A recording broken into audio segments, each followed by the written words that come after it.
Welcome to our channel. Today we how to withdraw from T-Mobile Scam Shield settings, beginner guide step by step clearly. To withdraw from T-Mobile Scam Shield settings, begin by tapping on the T-Mobile app icon on your mobile device.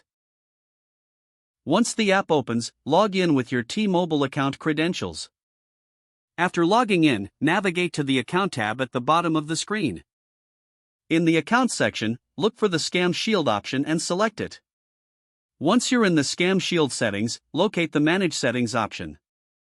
Tap on Manage Settings to view your current scam protection features.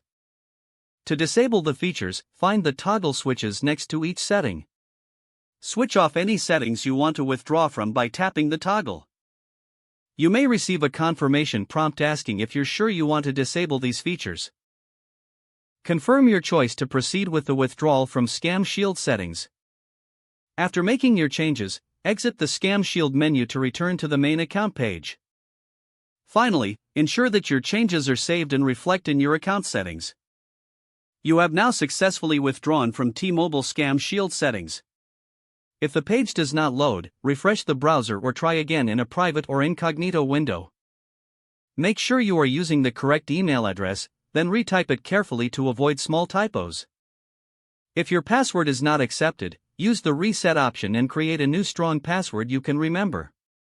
Check your spam folder for verification or security emails, then complete any requested confirmation steps. Enable two-factor authentication if available to improve account security and reduce unauthorized access risk.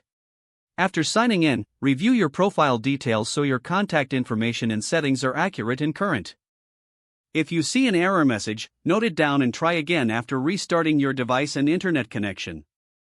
Log out when you finish, especially on shared devices, to keep your account and payment information secure.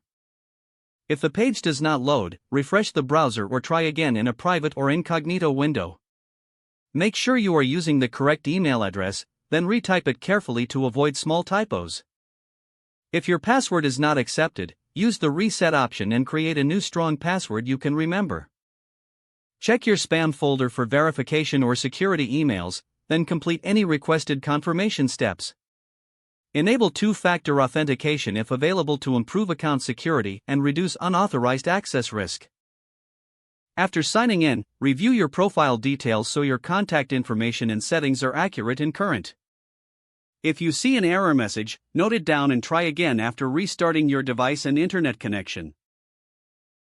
Don't forget to like this video and subscribe to our channel for more step-by-step tech guides.